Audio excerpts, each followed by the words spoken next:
अखिल भारतीय महिला कांग्रेस द्वारा आयोजित कांग्रेस के नव भवन इंदिरा भवन का नाम जिसे दिया गया है, देश की प्रथम महिला प्रधानमंत्री भारत रत्न शहीद इंदिरा गांधी जी के नाम पर इस भवन का नाम रखने पर हम कांग्रेस का तहे दिल से धन्यवाद करते हैं। इंदिरा गांधी जी ने ही 15 सितंबर 1984 अपने देहांत के कुछ समय पहले ही अखिल भारतीय महिला कांग्रेस की जो है उसका गठन किया। आज लगभग 40 साल का सफर तय करते हुए हम यहां पर पहुंचे हैं। आज इस बात की भी खुशी है कि इस इंदिरा भवन के इस हॉल में अगर पहला कार्यक्रम किसी का हो रहा है तो वो अखिल भारतीय महिला कांग्रेस और देश भर की महिलाओं को यहां पर एकत्रित किया गया है। 5 जनवरी को राष्ट्रीय अध्यक्ष के तौर पर मेरी नियुक्ति हुई। 10 जनवरी 2024 को मैंने शपथ ली और 11 तारीख को मैं राजस्थान के जयपुर पहले दौरे पर पहुंच चुकी थी। इस पूरे 1 साल में 28 राज्य और 8 केंद्र शासित राज्यों के लगातार मैंने दौरे किए। महिला कांग्रेस के संगठन को, उसकी ताकत और उसकी कमजोरी को जानने की आपके बीच में पहुंचकर मैंने एक कोशिश की। इस पूरे 1 साल में श्री राहुल गांधी जी की भारत जोड़ो न्याय यात्रा भी हुई, जिसमें नारी न्याय के नाम से महिलाओं के जो हाशिए पर मुद्दे हैं उन्हें केंद्र पर लाने की कोशिश श्री राहुल गांधी जी द्वारा भारत जोड़ो न्याय यात्रा में हुई। उसके बाद देश के लोकसभा के चुनाव हुए पूरे देश में और एक बार फिर पूरे देश में जाने का अवसर मिला आपके बीच में। जम्मू कश्मीर, हरियाणा, महाराष्ट्र, दिल्ली, झारखंड, इसी साल इन राज्यों के चुनाव भी हुए। महिला कांग्रेस के संगठन को बनाने की हमारे सामने एक बार फिर से मजबूत करने की चुनौती थी। श्री राहुल गांधी जी ने और शीर्ष नेतृत्व ने मुझसे पूछा जब मैं अध्यक्ष बनी कि अलका, महिला कांग्रेस की देश में कितनी सदस्य हैं, उनकी जानकारी, उनसे संपर्क करने का क्या साधन है। लेकिन हमारे पास कोई ऐसा आंकड़ा, कोई जानकारी तब नहीं थी। लेकिन आज हम गर्व से कह सकते हैं कि इस महिला कांग्रेस की फौज ने पूरे देश के हर गांव, जिले, शहर में जाकर 5 लाख से अधिक बहनों को मात्र 5 महीने में कांग्रेस पार्टी की विचारधारा के साथ जोड़कर संगठन में राजनीति की मुख्य धारा से जोड़ने का प्रयास किया, जिसके लिए आप सभी जो इस कमरे में उपस्थित है और जो नहीं आ सकी वो बधाई की पात्र हैं। आप बधाई की पात्र हैं कि आज 5 लाख बहनें, और आज अगर हमसे हमारा शीर्ष नेतृत्व पूछे कि हमें जानकारी दीजिए कि ये 5 लाख बहनें कौन से राज्य से हैं, कौन से संसदीय क्षेत्र से हैं, कौन सी विधानसभा से, और इस विधानसभा के कौन से बूथ से ये महिला हमसे जुड़ी है, उस महिला का जो राहुल गांधी जी की एक संघर्ष, एक लड़ाई चल रही है, जातिगत जनगणना, ये भी इस महिला सदस्यता अभियान में देखा गया कि कितनी महिलाएं जो दलित समाज से हैं, ओबीसी समाज से हैं, अल्पसंख्यक समाज से हैं, अति पिछड़ा वर्ग से हैं, वो हमसे जुड़ी हैं। आज हमारे पास उन सब की पूरी जानकारी है और आज उन 5 लाख महिलाओं तक अखिल भारतीय महिला कांग्रेस मात्र एक क्लिक पर पहुंच रही है, उन्हें ताकत दे रही है, उन्हें संगठन से जोड़ने का हम लोग जो है वो काम कर रहे हैं। और ये सब मेरे लिए अकेला करना संभव नहीं था, ये आप सब लोगों की मदद से हो पाया है। इस कमरे में जो महिलाएं आई हैं, मैं आपसे एक ही बात कहूंगी, इस देश की आबादी, हमारी आपकी आबादी 70 करोड़ है, लेकिन जब कोई बहन कहती है मैं अबला हूं, बेचारी हूं, अन्याय अत्याचार की शिकार हूं, मुझे मदद चाहिए, तब हमारा फर्ज बनता है कि एक नाम उसके जहन में आना चाहिए और वो नाम होना चाहिए अखिल भारतीय महिला कांग्रेस खड़ी है मेरे लिए। वो हम तक पहुंच पा रही है या नहीं पहुंच पा रही, आपको उन महिलाओं तक पहुंचना है। इंदिरा गांधी जी ने जब स्थापना की थी महिला कांग्रेस की, तब ये सोचकर नहीं की थी कि हम सिर्फ राजनीतिक तौर पर आगे बढ़ेंगे, हम शामिल होंगे, हम संगठनों में आएंगे, हम चुनाव लड़ने के लिए आगे आएंगे। नहीं, इंदिरा जी की सोच थी कि हाशिए पे खड़ी उस बेटी, उस बहन जो शोषित, अन्याय, अत्याचार, जुल्म सह रही है, एक संगठन ऐसा हो जो उस तक पहुंचे, उसकी जो है उम्मीदों को जिंदा रखे, उसका हाथ पकड़े और उसे न्याय दिलाए, ये उम्मीद की गई थी। श्री राजीव गांधी जी का जिक्र जरूर करूंगी। युवा प्रधानमंत्री, भारत रत्न प्रधानमंत्री, शहीद प्रधानमंत्री श्री राजीव गांधी जी का इस आधी आबादी के लिए क्या योगदान और क्या रहा, आज पूरा देश जानता है। आज इस देश में 15 लाख बहनें ऐसी हैं जो स्थानीय निकाय के चुनावों में पंच है, सरपंच है, सीएम है और वार्ड अध्यक्ष हैं और पार्षद हैं और मेयर हैं, और इनकी संख्या 50% आरक्षण में 15 लाख है। ये जो 15 लाख बहनें हैं, मेरी महिला कांग्रेस को उन तक पहुंचना होगा, उन्हें बताना होगा कि आपको जो हक का अधिकार, भागीदारी किसी और ने नहीं, कांग्रेस और शहीद भारत रत्न राजीव गांधी जी ने दी है। बताना होगा आपको, जाकर ये बताना होगा आपको। राजीव जी का सपना क्या था? सिर्फ आरक्षण देकर सदन तक पहुंचाना नहीं, सही मायनों में उन महिलाओं को वहां तक पहुंचाकर 70 करोड़ की आबादी को ताकत देना था। लेकिन जो महिला पहुंची, राहुल, अखबार की कटिंग 2 है, आपको बताया गया होगा। मैं अभी बिहार के दौरे से आ रही हूं। मैं देश में हर राज्य में गई और पंचायत में जो बहनें हैं उनसे मैं मिली हूं। सच्चाई ये है, आज राजीव गांधी जी भी हमसे उम्मीद कर रहे होंगे कि इसलिए पंचायतों में मैंने महिला आरक्षण नहीं किया था। आगे बढ़ो महिला कांग्रेस और ताकत दो उन बहनों को। क्या है हेडलाइन? लोकतंत्र का मजाक उड़ाती 6 महिला पंच बनी पर शपथ पतियों ने ली है। ये छत्तीसगढ़ की खबर है, ये छत्तीसगढ़ की खबर है। इसलिए आरक्षण दिया था कि महिलाएं चुनाव लड़ेंगी, जीतेंगी, घर में बैठेंगी और शपथ ले रहे हैं। चंद्र कुमार यादव जो पंच, उनकी पत्नी बनी विद्याबाई। राजेंद्र साहू शपथ लेते हैं लेकिन पंच बनी उनकी पत्नी सरिता साहू। शोभा राम चंद्रवंशी शपथ ले रहे हैं और बनी मीराबाई। हमारे बीच में आप फिर देखेंगे दौलत पंच सरिता बाई, पंच संतोष चंद्रवंशी, पंच गायत्री बाई घरों में बैठी हैं और पति शपथ ले रहे हैं। पहुंचिए इन बहनों तक। आरक्षण के तहत लड़ी हैं, जीती हैं, लेकिन घर से अगर इन्हें भी नहीं निकलने दिया जा रहा तो इन्हें ताकत देना, सशक्त करना, इन्हें इन्हीं ताकत का एहसास दिलाने का काम आपको करना होगा। आपको करना होगा, ताकत बननी होगी इनकी। अगली खबर भी पढ़ लीजिएगा। महिला प्रधानों की कुर्सी पर बैठने वाले पति नपेंगे। सरकार महिला जनप्रतिनिधियों के स्थान पर काम करने वाले पति बेटे के खिलाफ सजा और जुर्माने पर कर रही है विचार। मैं अपनी महिला कांग्रेस से पूछना चाहती हूं, अपनी नेताओं से पूछना चाहती हूं, क्या महिला कांग्रेस को इस फैसले का समर्थन करना चाहिए या विरोध? समर्थन या विरोध? अब मैं एक ही चॉइस करूंगी, अखिल भारतीय महिला कांग्रेस इसका समर्थन आधिकारिक रूप से करती है कि अगर चुनी हुई जनप्रतिनिधियों को सदन में पहुंचने से, शपथ लेने से, उनके हक अधिकार फैसलों से रोका जाए तो बिल्कुल अखिल भारतीय महिला कांग्रेस आधिकारिक रूप से इस तरह की सजाओं का और जुर्माने का समर्थन करती है। हां या नहीं?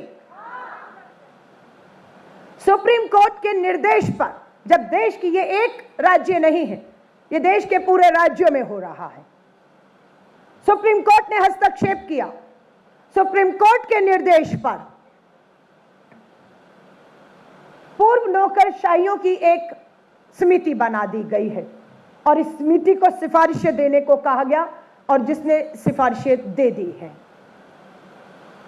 अब अखिल भारतीय महिला कांग्रेस दोबारा से सुप्रीम कोर्ट के इस पूर्व नौकरशाहियों की समिति के बनाने का स्वागत करती है और हम अखिल भारतीय महिला कांग्रेस इस बात पर लगातार दबाव बनाएंगे कि जो समिति के सुझाव हैं उसे तुरंत कानून में तब्दील करके महिलाओं का सही मायने में सशक्तिकरण किया जाए और उन्हें आगे लाने का मौका दिया जाए। मैंने 2 दिन पहले एक प्रेस वार्ता भी की है।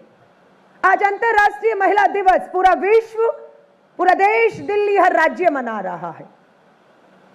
सरकारें महिलाओं को सम्मानित कर रही हैं, हम उसका स्वागत करते हैं, पर उन्हीं सरकारों में, उन्हीं राज्यों में हमारी नाबालिग बेटियों को नोचा भी जा रहा है। जब हम जश्न मनाते हैं तो आप सोचिए वो जो मां, बहन, बेटियां अन्याय, अत्याचार, जुल्म की शिकार हैं, घर में बैठी अगर इन जश्न की तस्वीरों को देख रही होंगी तो मुझे ये महसूस होता है कि कहीं हम उनके जख्मों पर मलहम लगाने की बजाय नमक तो नहीं छिड़क रहे हैं। इसलिए अगर वो भी बहनें, हमारी मां, बहन, बेटियां कहीं पे भी हमें देख और सुन रही होंगी तो कम से कम उनका जिक्र करके यहां पर उनके साथ हो रहे अन्याय के खिलाफ, अगर हम ये बात कर रही हैं यहां पर कि हम उसके साथ हो रहे अन्याय के खिलाफ महिला कांग्रेस न्याय का हक मिलने तक खड़ी है, तो मुझे जरूर भरोसा है कि इस जश्न में भी उसके जख्मों पर उसे मलहम लगाने का काम हम यहां से कर रही होंगी, अगर वो हमें सुन रही होंगी तो। हाँ या नहीं? मैं आपसे हाथ जोड़कर यही कहूंगी, प्रियंका गांधी जी देश के इतिहास में कभी नहीं हुआ लड़ाई लड़ते रहे कि महिलाओं को भागीदारी दो, लेकिन प्रियंका गांधी जी महासचिव और उत्तर प्रदेश जैसा सबसे कठिन, सबसे बड़ा राज्य उन्होंने चुना। कोई छोटा सा राज्य चुन सकती थी जहां पर प्रयोग करती, कामयाब होती, सरकार बनती, पर नहीं, उन्होंने प्रयोग करने के लिए चुना उत्तर प्रदेश।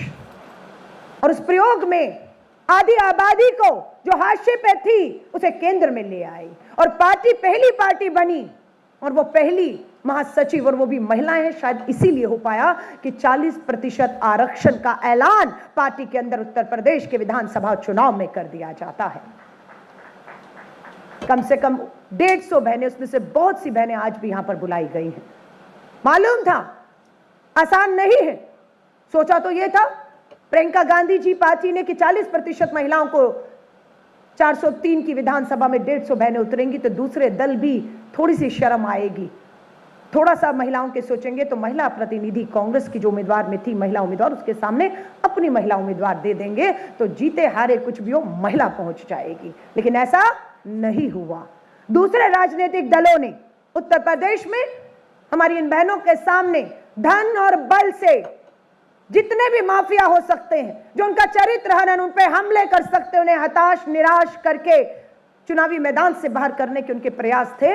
लेकिन मैं सलाम करती हूं प्रियंका गांधी जी को, सलाम करती हूं 150 बहनों को जिन्होंने उत्तर प्रदेश की धरती पर इस चुनाव को लड़ने का फैसला किया और वो लड़ी। परिणाम कुछ भी रहे हो, परिणाम कुछ भी रहे हो, लेकिन मैं इस बात के लिए उन्हें एक बार फिर सलाम करूंगी, आपने परिणाम स्वीकार किए लेकिन आपने हार स्वीकार नहीं की और आपका सफर आज भी जारी है और वो सफर आपको यहां तक भी लाया है। 10 मार्च से एक बार फिर से संसद का सत्र शुरू होने जा रहा है। इस संसद सत्र में अखिल भारतीय महिला कांग्रेस को पूरे देश के हर राज्य, हर राजधानी, हर जिले और दिल्ली से दबाव बनाना होगा। यह राजीव गांधी जी का सपना है, ये सोनिया गांधी जी के प्रयास थे कि महिला आरक्षण कानून को उन्होंने, उनके प्रयासों से हम लोगों ने राज्यसभा में पारित करवा दिया था। लोकसभा में बहुमत नहीं था, ये सोच रहे थे कि जो सरकार आएगी बहुमत से आएगी।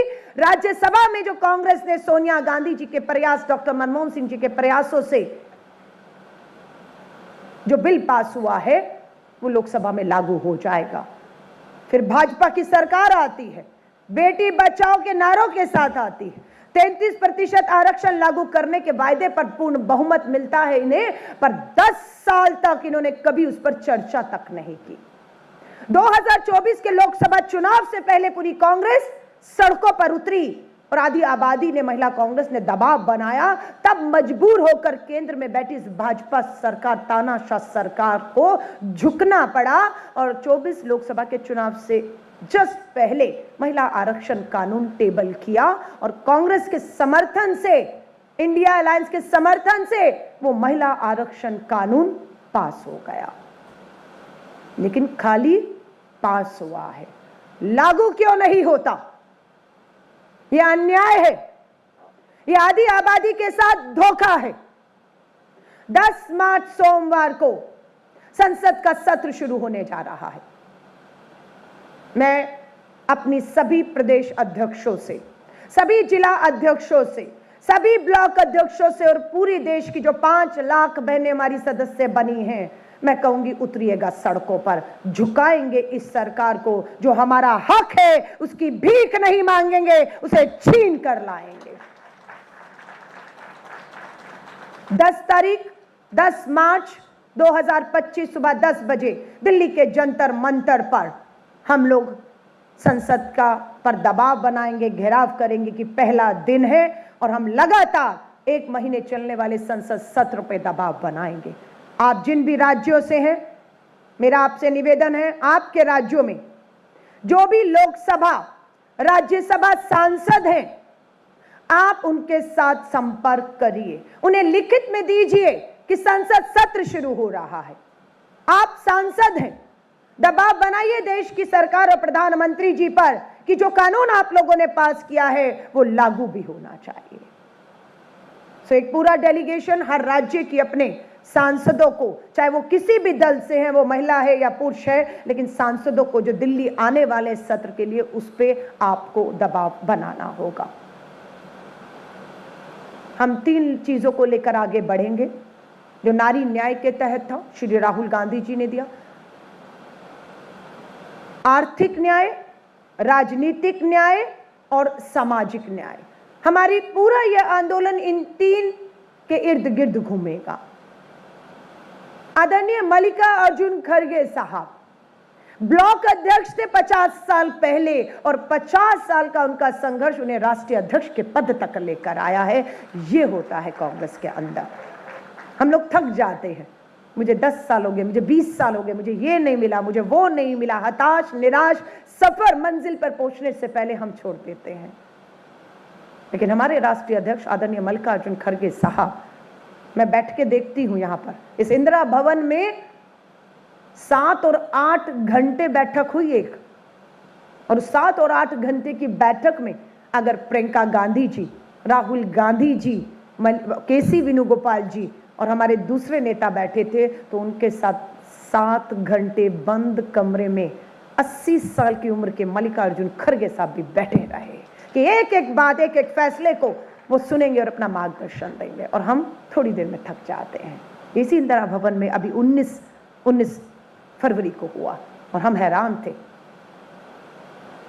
कि ये समर्पण, ये त्याग, लक्ष्य के प्रति अगर आपके अंदर आग नहीं है और आप इस कमरे में जो बैठी हैं, मैं माफी चाहूंगी, एहसास करिए इस बात का, आप लीडर हैं, आप नेता हैं, आप महिला कांग्रेस की विचारधारा से उन 5 लाख बहनें जो आज हमारी सदस्य, उन्हें जोड़ने का काम आपने किया है। इस 70 करोड़ की आबादी की लड़ाई आपको लड़नी है। मैं देश के राज्यों में होकर आई हूं, मैं बहुत से गांव में भी होकर आई हूं, अभी बिहार में भी मैं पंचायतों में, गांव में पूरे 7 दिन रही हूं। मेरे साथ पूरा सफर प्रीति उपाध्याय छत्तीसगढ़ में रही, प्रणाली फूकन हमारी असम से हैं, इन दोनों ने लगातार मेरे साथ सफर किया, गांव तक गई, पंचायतों तक गई। वही करना था हमें। कांग्रेस भवनों में बैठकर फोटो खिंचवाकर सेल्फी फोटो बंद कमरों में नहीं होगा। हम पंचायतों में गए, हमने वहां पर बेटियों से पूछा, महिलाओं से पूछा इस दौर में आप मानते हैं 70% से ऊपर महिलाएं गंभीर बीमारी का शिकार थीं। हमने बात की, उनकी आंखें देखी, पीली आंखें, उनका खून की कमी, उनके पास बीमारियां, अपने आप में अस्पताल है उनका एक शरीर। बेटियों से बात की, गंभीर बीमारियां, कारण पूछा इस बीमारियों के कारण क्या है, और एक कारण हमें पता लगा कि इस दौर में भी, 21वीं सदी के दौर में, हमारी बहनें जब उन्हें मासिक धर्म, जिसे हम पीरियड कहते हैं, आते हैं तो कपड़े का इस्तेमाल कर रही हैं, कपड़ा इस्तेमाल करने पर मजबूर हैं। और कुछ ने तो बताया कपड़ा भी धोती हैं, सुखाती हैं, रख लेती हैं, अगले महीने उसे इस्तेमाल करती हैं, गंदे शौचालयों में जाने पर मजबूर हैं और कैंसर जैसी गंभीर बीमारियों का शिकार हो रही हैं। और इन ग्रामीण इलाकों में इन बहनों की संख्या, उड़ीसा जैसे राज्यों में सर्वे आया हमारे पास 90%, और बाकी राज्यों में 80-85%, यानी कि 100 में से 80 और 85 महिलाएं आज भी कपड़ा इस्तेमाल कर रही है। कारण पूछा बेटियों से, कारण बताया महंगाई है, नैपकिन खरीदने का पैसा नहीं है, बेरोजगारी है घर में, गरीबी है, और उपलब्धता भी नहीं है कि लेने के लिए गांव से केमिस्ट की दुकान दूर जाना पड़ता है। आपको मालूम है, जब हमने अभी तक पहला चरण जो मैंने अपना भाषण का कहा, वहां पर मैंने राजनीतिक सशक्तिकरण की बात की, पंचायतों से लेकर संसद तक, संसद में भागीदारी और ये सब। अब मैं आर्थिक पे आ रही हूं, और इसमें सामाजिक भी न्याय जुड़ा हुआ है। कौन थामेगा उन महिलाओं का हाथ?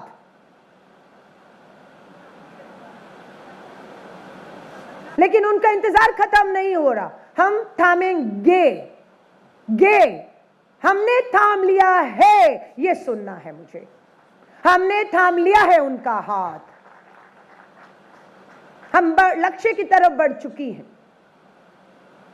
हमारी आबादी 70 करोड़, 50 करोड़ उसमें से ऐसी हैं जिनकी उम्र 10 साल से 50 साल है। 50 करोड़ 10 साल से 50 साल, इन सबको पीरियड आते हैं।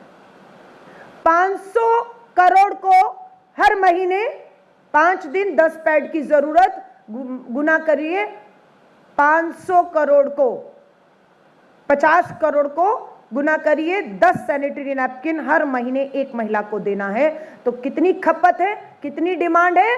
500 करोड़ सैनिटरी नैपकिन की डिमांड, खपत हर एक महीने में है।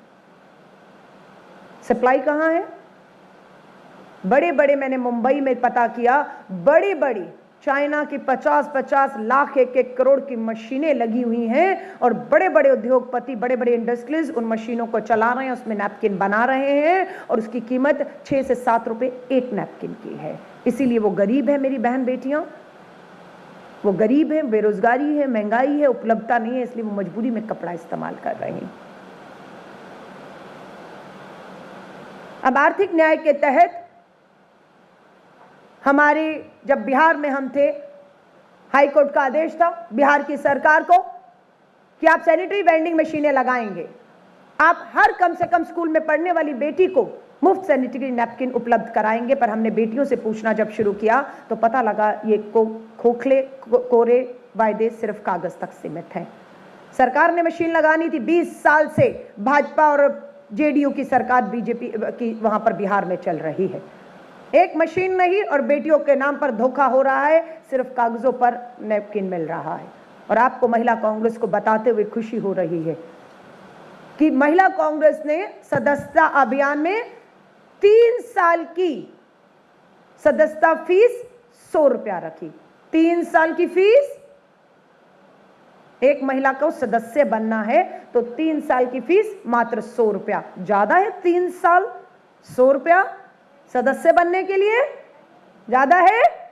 नहीं है। और जिनको लगा ज्यादा नहीं है, ये उन्हीं की वजह से आप सदस्य बनी और आपने 5 लाख को सदस्य बना दिया, और 5 करोड़ का फंड आज महिला कांग्रेस के पास, और महिला कांग्रेस उस 5 करोड़ के फंड से आर्थिक सशक्त हो चुकी है। हमें किसी से नहीं मांगना है। और ये फंड हम कहां इस्तेमाल करने वाली हैं? वो फंड हम इन्हीं महिलाओं पर, इन्हीं बेटियों पर, इन बहनों पर जो गरीब हैं, मजबूर हैं, खर्च करने जा रहे हैं। और हमारी 2 सैनिटरी नैपकिन बनाने की मशीनें बिहार पहुंच चुकी हैं और जल्द हम उन बहनों को घर बैठे बैठे काम और कमाई देने का काम शुरू कर रहे हैं। और ये पैड जब मेरी बहनें बनाएंगी, उनसे हम CSR में, कॉर्पोरेट सोशल रिस्पॉन्सिबिलिटी, बड़ी बड़ी कंपनियों के पास फंड होते हैं, हम उन्हें कहेंगे, हम अपने विधायक सांसदों से, विधायक सांसद निधि से कहेंगे, उनकी तनख्वाहें लाखों रुपए की हैं, उनको कहेंगे इन बहनों से खरीदो। महिला कांग्रेस, हमारे पास फंड है, हम उनसे खरीदेंगे और ये हम बेचेंगे नहीं। ये हर महिला को हर महीने की 1 तारीख जो सैनिटरी नैपकिन वितरण समारोह होगा, हर महिला को जो गरीब है, कपड़ा इस्तेमाल कर रही है, उसे हर महीने की 1 तारीख को 10 नैपकिन फ्री देने का काम महिला कांग्रेस करेगी।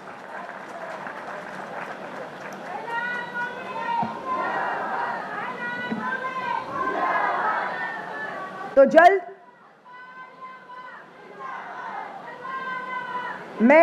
मैं आप सबसे यही कहूंगी, दोबारा कहूंगी, अकेले मेरे बस का नहीं है, लेकिन मैं ये भी एहसास करती हूं कि मैं अकेली अब नहीं हूं।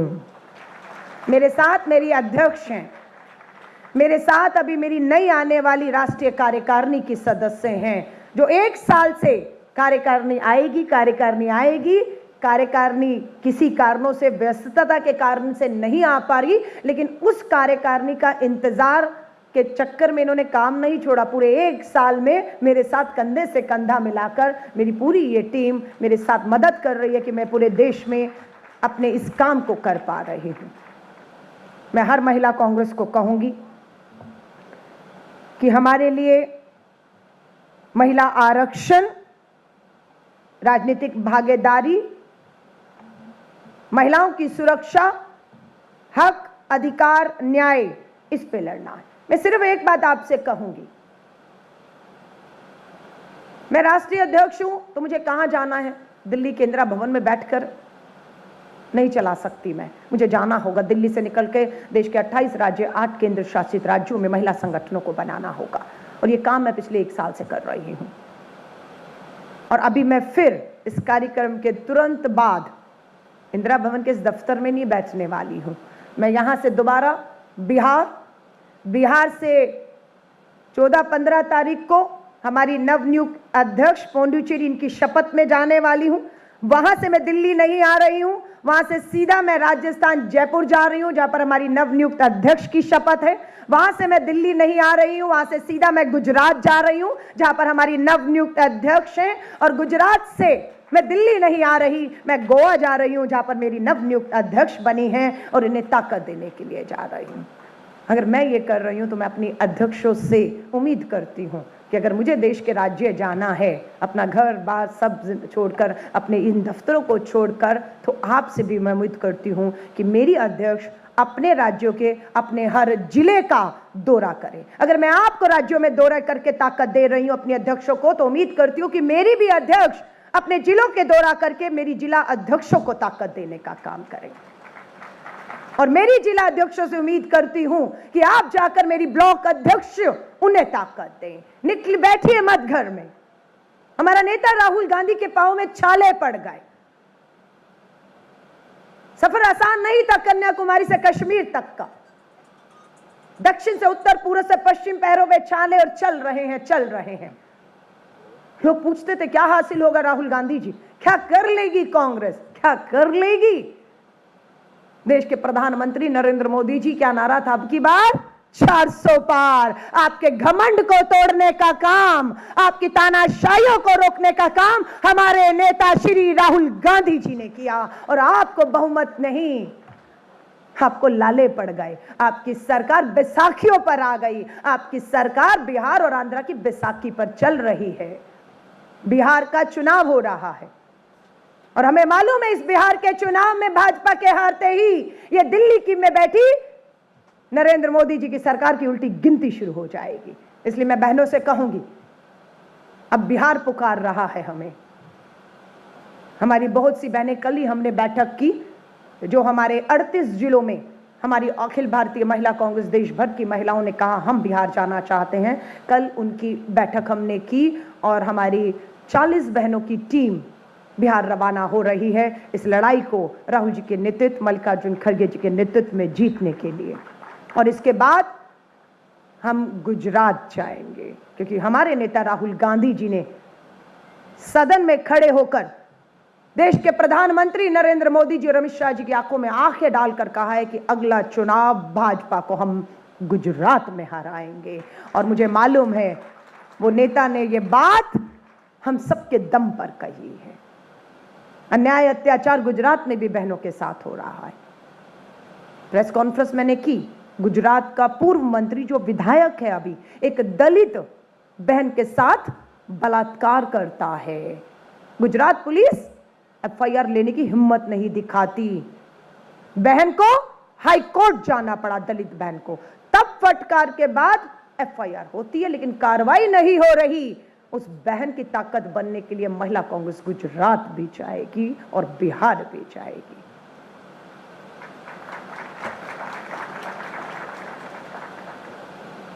जो पूछते हैं कांग्रेस ने क्या किया है, आज पूरी एक सूची है। पंचायती राज में महिलाओं को आरक्षण देने का काम कांग्रेस ने किया।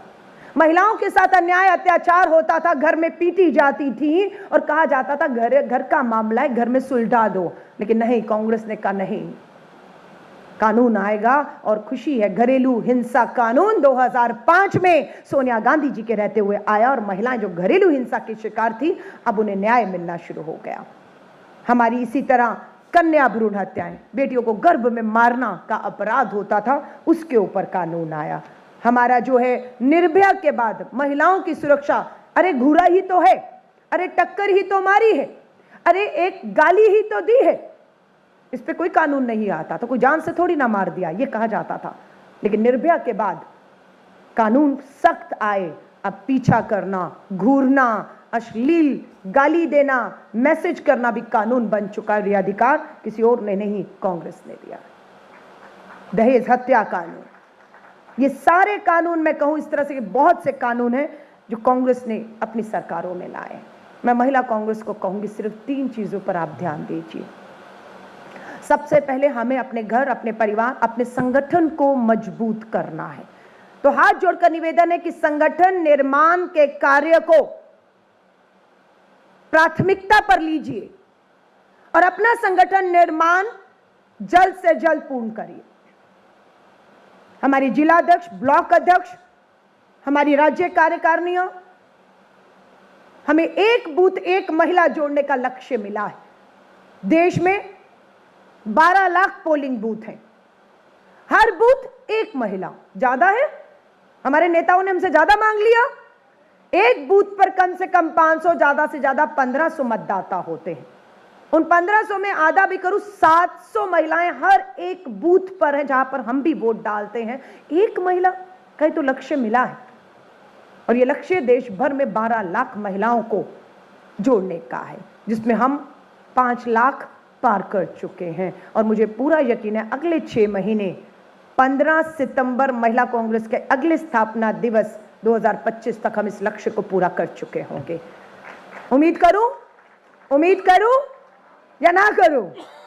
जब हमने 6 महीने में कर दिखाया तो अगले 6 महीने में हम देश की महिलाओं को पार्टी, संगठन, मुख्य धारा से जोड़ेंगे। तो संगठन का निर्माण, महिलाओं को राजनीति की, संगठन की मुख्य धारा में लाकर उन्हें देना। हम लोग लीडरशिप ट्रेनिंग प्रोग्राम भी कर रहे हैं क्योंकि राहुल गांधी जी, मल्लिकार्जुन खड़गे जी का कहना है कि 33% महिला आरक्षण कानून पास है, ये कभी भी लागू हो सकता है। क्या हमारी बहनें तैयार हैं इसके लिए? लेकिन बहुत सी महिलाओं को और थोड़ा सा तैयार, सशक्त करने की जरूरत है। उसके तहत हमारा जनवरी के महीने में पहला 50 महिलाओं का हमारा जो लीडरशिप ट्रेनिंग प्रोग्राम 3 दिन का हमने किया था वो संपन्न हुआ और उन महिलाओं ने हिस्सा लिया। अब दूसरा हमारा लीडरशिप ट्रेनिंग प्रोग्राम 3 दिवस का इसी इंदिरा भवन में होने वाला है 24, 25, 26 मार्च को। अब हर महीने में 3 दिन हम लोग इस कैंप को करेंगे ताकि 50-50 के बैच में आप हर बहनें एक बार फिर से देश में जो नए कानून आए हैं किस तरीके से आपको आगे के लिए और तैयार करना इन चुनौतियों के लिए, उसके लिए आपको प्रशिक्षण ट्रेनिंग से गुजरना होगा।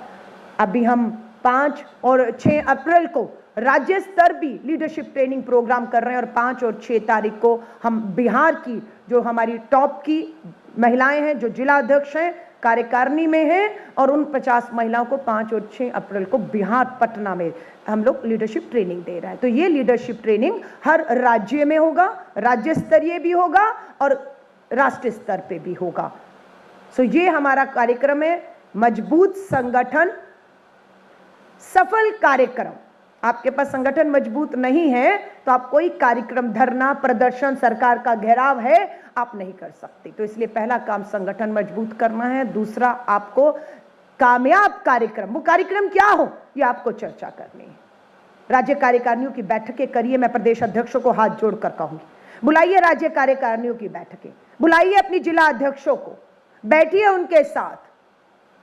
संगठन मजबूत करने के साथ क्या कार्यक्रम होने चाहिए, उन कार्यक्रमों की एक रूपरेखा आपको अभी से बनानी होगी। सो मजबूत संगठन, सफल कार्यक्रम और उसका प्रचार और प्रसार। जंगल में मोर नाचा किसने देखा, लेकिन जब आप उसका प्रचार और प्रसार करेंगी, सोशल मीडिया का इस्तेमाल करेंगी, फेसबुक, ट्विटर, इंस्टाग्राम, अखबार, डिजिटल टीवी, कुछ भी करें, जब वहां आएगा तो आप कहीं भी कुछ करेंगे, पूरे देश दुनिया में बैठे हुए लोग भी फेसबुक, ट्विटर, इंस्टा पे लाइव आपको देखेंगे, हाँ या नहीं। तो ये 3 पर आपको ध्यान करना है। मैं आप सभी महिलाओं को, देश के कोने कोने से आई हैं, कल रविवार है, बहुत सी बहनों को आज जाना है। अगर जो बहनें रुकेंगी, कल रविवार है, दफ्तर में मैं खुद रहूंगी। आप सभी से, जिसको भी लगे, हमें 1-on-1 बात करनी है, मिलना है, और आगे की हमारी जो लड़ाई है उसमें आप राष्ट्रीय स्तर पर और राज्य स्तर पर जिसमें भी आप हिस्सा लेना चाहती हैं कि मुझे इस स्तर पे जिम्मेदारी, उन सब जिम्मेदारियों को आप लिखित में हमें दीजिए, हम आपको उसमें शामिल करेंगे। तो मैं आप सभी को कहूँगी, आज का जो हमने रखा है सम्मान समारोह में, हमारे पास 200 बहनों को हमने यहाँ पर आमंत्रित किया है, लेकिन जो देश भर से आई हैं, पर इस मंच पर 200 बहनों को बुलाने में पूरा दिन और शाम भी लग सकती है। इसलिए हमने एक क्राइटेरिया बनाया जिसमें सबसे पहला हमारा जो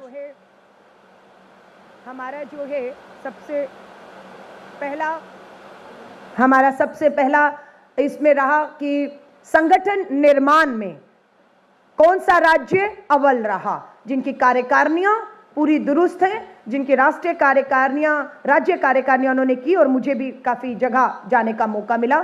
तो इसमें हमने संगठन निर्माण, सफल कार्यक्रम, सदस्यता के माध्यम से पार्टी की विचारधारा और महिला कांग्रेस से जोड़ने का प्रयास किन्होंने किया, और प्रचार प्रसार। इस आधार पर हमने उनकी पूरे 1 साल की रिपोर्ट को खंगाल कर बनाया है, और आज इस मंच से जो है उन्हें आमंत्रित करके सम्मानित किया जाएगा। हमारे बीच में, मैं अपनी बात को समाप्त करूं, पार्लियामेंट का घेराव हमारा 10 मार्च 10 बजे दिल्ली के जंतर मंतर पर होगा। जो बहनें, मैं निवेदन तो यही करूंगी, आप अगर आप रुक सकें आप रुकिए, किसी भी तरह की व्यवस्था होगी हम करेंगे, लेकिन ये कार्यक्रम, क्योंकि एक बंद कमरे का कार्यक्रम है, जश्न का कार्यक्रम है, और एक बाहर कार्यक्रम होगा जो देश और दुनिया देखेगी कि हम सिर्फ जश्न नहीं बना रहे, हम संघर्ष भी कर रहे हैं शादी आबादी के हक अधिकार के लिए। तो आप लोग शामिल होंगी, मुझे खुशी होगी। और एक बार फिर से महिला कांग्रेस के राष्ट्रीय अध्यक्ष होने के नाते इस हॉल में उपस्थित हर अपनी महिला नेता का, और जो नहीं आ पाई या जो कहीं पे भी हैं, जिस भी स्तर पर हैं, उन सबको मैं हार्दिक हार्दिक बधाई और शुभकामनाएं देती हूं। और एक लाइन कह के समाप्त करूंगी, जो गीत हम लोग हमेशा गाते हैं, वो गीत तो आप सुन रही हैं, पर एक कहूंगी, एहसास करिए अपनी ताकत का, एहसास करिए। हिंद की है नारियां, हिंद की है नारियां जलती चिंगारियां, हिंद की है नारियां जलती चिंगारियां, समझे ना कोई हमें फूलों की क्यारियां, हम हिंद की है नारियां। बहुत बहुत धन्यवाद। जय हिंद, जय भारत।